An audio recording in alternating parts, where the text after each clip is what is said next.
El Comentario Podcast presenta un espacio realizado y dirigido por Agustín Sancho Cubero. Nació rey antes de ser hombre y quizás ese fue el primer presagio de su destino solitario, pues la corona pesaba sobre la cuna en el Palacio Real de Madrid aquel mes de mayo de 1886, cuando los cañonazos anunciaron a la villa y corte que la reina regente María Cristina había dado a luz a un varón. Era un niño que llegaba al mundo huérfano de padre, ya que Alfonso XII había exhalado su último suspiro meses antes, dejando un vacío de poder que solo la fragilidad de un bebé podía llenar. Le llamaron Alfonso León, Fernando María, Santiago, Isidro, Pascual, Antón, pero la historia le reservaba el ordinal 13, un número que los supersticiosos miraban con recelo y que él llevaría sobre los hombros como una cruz invisible durante toda su existencia. Su infancia no fue la de un niño común que juega en los parques y se ensucia las rodillas, sino la de una pieza de ajedrez en un tablero convulso donde los movimientos estaban calculados por la etiqueta y el miedo a la revolución. Creció entre los muros de palacio rodeado de tutores severos y bajo la mirada protectora y angosta de su madre, que vestía el luto perpetuo y gobernaba con la prudencia de quien sabe que el trono de España es una silla eléctrica forrada de terciopelo. Mientras el niño aprendía idiomas y tácticas militares, el imperio se desmoronaba más allá de los mares. Tenía 12 años cuando llegaron las noticias del desastre, cuando los barcos de madera se hundieron ante el acero americano en Cuba y Filipinas, y España despertó de su sueño imperial convertida en una nación de segunda clase, dolida y mutilada. Aquel año de 1898 marcó su alma adolescente, pues vio a los soldados regresar escuálidos y enfermos y escuchó los silencios culpables de los políticos en los pasillos de palacio. Se hizo hombre de golpe al cumplir los 16 años en 1902, cuando juró la Constitución y asumió el poder efectivo. Era un joven de mirada viva y mostacho, incipiente amante de los uniformes y de la velocidad, apasionado por los automóviles que empezaban a rugir por los caminos de tierra y por el cinematógrafo que capturaba la vida en sombras y luces. Quería ser un rey moderno, un rey soldado que devolviera el orgullo a su patria, pero el sistema político que heredaba era un reloj viejo y oxidado, el turno de partidos entre conservadores y liberales que se repartían el poder mediante el caciquismo y el fraude electoral, dejando al pueblo real al margen de las decisiones. Alfonso XIII no se conformó con ser una figura decorativa y desde el principio quiso intervenir en los asuntos de Estado, presidiendo consejos de ministros y moviendo los hilos tras las cortinas, lo que le granjeó la desconfianza de la clase política, que veía en sus maniobras un peligroso borboneo. El amor llegó con aires ingleses y protestantes en la figura de Victoria Eugenia de Battenberg, una nieta de la reina Victoria de Inglaterra, que traía la promesa de una alianza poderosa y la frescura de una belleza rubia y distante. El rey se encaprichó de ella a pesar de las advertencias de su madre y de los sectores más conservadores que veían con malos ojos su religión original y los rumores sobre la sangre maldita que corría por las venas de su familia. La boda se celebró en Madrid un día de mayo de 1906 que amaneció radiante y terminó en tragedia. Cuando la carroza real enfilaba la calle mayor de regreso al palacio entre vítores y lluvias de flores, un anarquista llamado Mateo Morral lanzó un ramo que escondía una bomba desde un balcón. La explosión destrozó a la multitud y a la guardia, pero respetó milagrosamente a los reyes, aunque el vestido blanco de la novia quedó salpicado de la sangre de los muertos. Fue el bautismo de fuego de su reinado y una señal de que la violencia política sería la sombra constante de su corona. El matrimonio, que comenzó con sangre, se consumió en la tristeza. La reina Victoria Eugenia, a la que el pueblo llamaba Ena, transmitió a sus hijos varones la hemofilia, esa enfermedad que impedía que la sangre coagulara y que convertía cualquier golpe leve en una amenaza mortal.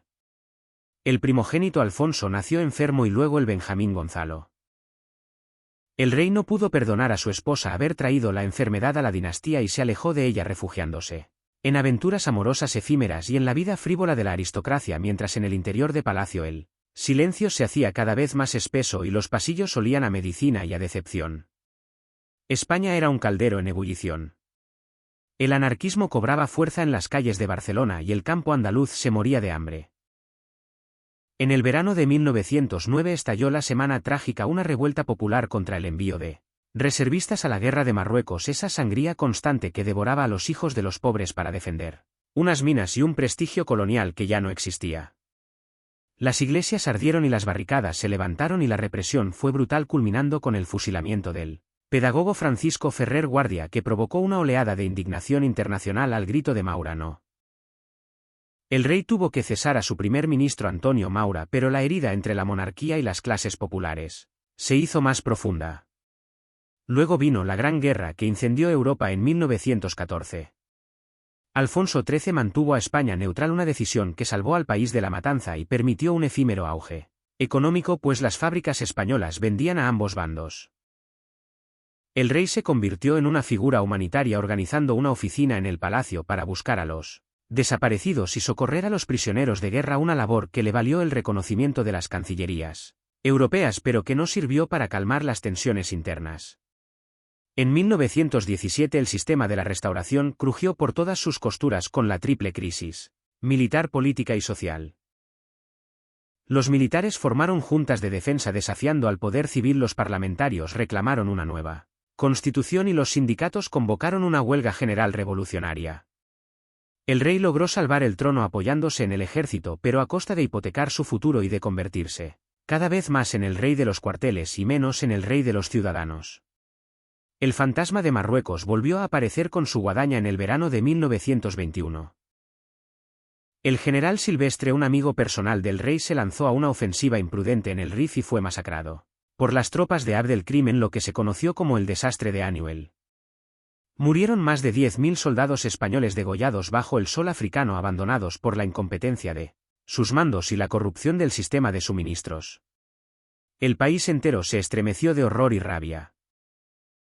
Se exigieron responsabilidades y se abrió una investigación conocida como el Expediente Picasso, que amenazaba con señalar no solo a los generales sino al propio monarca, de quien se decía que había alentado la temeridad de Silvestre con un telegrama. Antes de que el informe pudiera llegar a las Cortes y el escándalo salpicara la corona, el general Miguel Primo de Rivera dio un golpe de Estado en septiembre de 1923. Alfonso XIII cometió entonces el error que le costaría el trono. Aceptó el golpe y sancionó la dictadura, creyendo que era la solución quirúrgica que España necesitaba para extirpar los males del viejo parlamentarismo. Violó su juramento constitucional y unió su suerte a la del dictador. Durante unos años pareció que la apuesta funcionaba, pues se acabó la guerra de Marruecos tras el desembarco de Alhucemas y se construyeron carreteras y pantanos y hubo paz social impuesta por la censura y la represión. El rey viajaba y sonreía y parecía cómodo en su papel de monarca sin parlamento, pero bajo la superficie la intelectualidad, los estudiantes, los antiguos políticos y las clases trabajadoras se organizaban contra el régimen. El rey se había quedado solo, aislado en su palacio, rodeado de cortesanos que le adulaban, pero desconectado de la realidad de un país que cambiaba a toda velocidad. Cuando la dictadura de Primo de Rivera cayó en enero de 1930, agotada y sin apoyos, el rey intentó dar marcha atrás y volver a la normalidad constitucional como si nada hubiera pasado. Nombró al general Berenguer para dirigir una transición que el pueblo bautizó burlonamente como la dictablanda. Pero ya era demasiado tarde. Los viejos políticos monárquicos le dieron la espalda, resentidos por haber sido apartados, y los republicanos firmaron el Pacto de San Sebastián para derribar la monarquía. Ortega y Gasset escribió su famoso artículo afirmando que el error Berenguer era el error del propio rey. Concluyó con la sentencia lapidaria de Delenda est monarchia. Las elecciones municipales del 12 de abril de 1931 se plantearon como un plebiscito entre monarquía y república. Aunque en las zonas rurales ganaron los monárquicos gracias al control de los caciques, en las grandes ciudades donde el voto era libre, el triunfo de las candidaturas republicanas fue aplastante. El mensaje era claro y rotundo. España ya no quería a Alfonso XIII. El 14 de abril la bandera tricolor comenzó a ondear en el ayuntamiento de Eibar y pronto se extendió como un reguero de pólvora por Madrid y Barcelona y Valencia. Los ministros del rey le aconsejaron que no resistiera, que no derramara sangre para defender una causa perdida. El general Sanjurjo, director de la Guardia Civil, le comunicó que no podía garantizar la lealtad de sus fuerzas.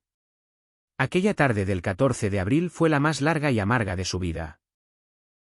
El palacio estaba rodeado por una multitud que cantaba el himno de Riego y celebraba el advenimiento de la República. Alfonso XIII redactó un manifiesto de despedida en el que no abdicaba formalmente, pero suspendía el ejercicio del poder real y afirmaba que quería apartarse para no ser un obstáculo para la felicidad de sus compatriotas, reconociendo que había perdido el amor de su pueblo. Fue un texto digno y triste, el de un hombre que comprende que su tiempo ha pasado. Al anochecer abandonó el Palacio Real por una puerta secreta del jardín del Campo del Moro y subió a un automóvil que le llevó a toda velocidad hacia el puerto de Cartagena. En la oscuridad de la carretera mientras dejaba atrás las luces de Madrid debió recordar su infancia y el estruendo de los cañones que saludaron su nacimiento y el vestido manchado de sangre de su esposa y los soldados muertos en Marruecos. Embarcó en el crucero Príncipe Alfonso que le llevaría al exilio en Marsella. Dejó atrás a su familia que saldría al día siguiente en tren hacia Francia entre los insultos y los gritos de la multitud. Comenzó entonces su peregrinaje por Europa, un rey sin trono, un hombre maduro y cansado que se alojaba en hoteles de lujo en París y Londres y Roma, viviendo de las rentas y de la generosidad de sus parientes reales, pero con la mirada siempre puesta en el sur, hacia esa tierra ingrata que le había expulsado. Vio desde la distancia cómo España se desgarraba en una guerra civil atroz, 3 años de odio y fuego que confirmaron sus peores temores, pero el general Franco, que ganó la guerra, no tuvo intención de restaurarle en el trono. El dictador le mantuvo en el exilio, prefiriendo tratar con su hijo Juan, a quien Alfonso había cedido sus derechos dinásticos en un acto sencillo en Roma, sabiendo que su propia figura era un obstáculo insalvable para la restauración de la monarquía. Sus últimos años transcurrieron en la capital italiana, en el Gran Hotel de Roma, paseando por las calles de la ciudad eterna como un turista más, un caballero de porte distinguido y ojos melancólicos que se detenía a charlar con la gente y que ocultaba bajo su abrigo la angina de pecho que le oprimía el corazón. La vida se le escapaba y con ella la esperanza de volver a pisar suelo español. En febrero de 1941 su salud se quebró definitivamente. Rodeado de su familia pero lejos de su patria, murió el 28 de febrero de 1941. Sus últimas palabras fueron para España, esa nación que había sido su cuna, su trono y su dolor. Le enterraron en la iglesia de Santa María de Montserrat de los españoles, en Roma, donde reposó durante décadas, hasta que la historia dio un nuevo giro y su nieto Juan Carlos I, ya rey de una democracia restaurada, ordenó el traslado de sus restos al Panteón de Reyes del monasterio de El Escorial. Allí descansa ahora junto a sus antepasados, cerrando el círculo de una vida que fue también la historia de un fracaso colectivo, el de una España que intentó ser moderna sin dejar de ser vieja, y el de un rey que quiso gobernar un volcán con las manos desnudas y terminó quemado por la lava de la historia. Fue Alfonso XIII el africano, el rey soldado, el perjuro para unos y el patriota para otros, pero ante todo fue un hombre atrapado en la tormenta de su tiempo, un testigo privilegiado y trágico del fin de un mundo y el doloroso parto de otro. Su figura se desdibuja en la memoria como las fotografías en sepia de su época, pero su legado de luces y sombras permanece incrustado en la piedra de la historia de España, recordándonos que el poder es efímero y que el juicio de la posteridad es el único tribunal del que ningún rey puede escapar. Y así termina el relato de su vida, sin juicios finales ni sentencias absolutas, solo con la crónica de los hechos y el eco de sus pasos perdiéndose en los pasillos vacíos de un palacio que ya no le pertenece, bajo el cielo de un Madrid que le ha olvidado y perdonado a partes iguales, en el fluir incesante de los años que todo lo cubren de polvo y olvido. Espacio realizado y dirigido por Agustín Sancho Cubero. Gracias por su atención. Hasta la próxima edición del programa.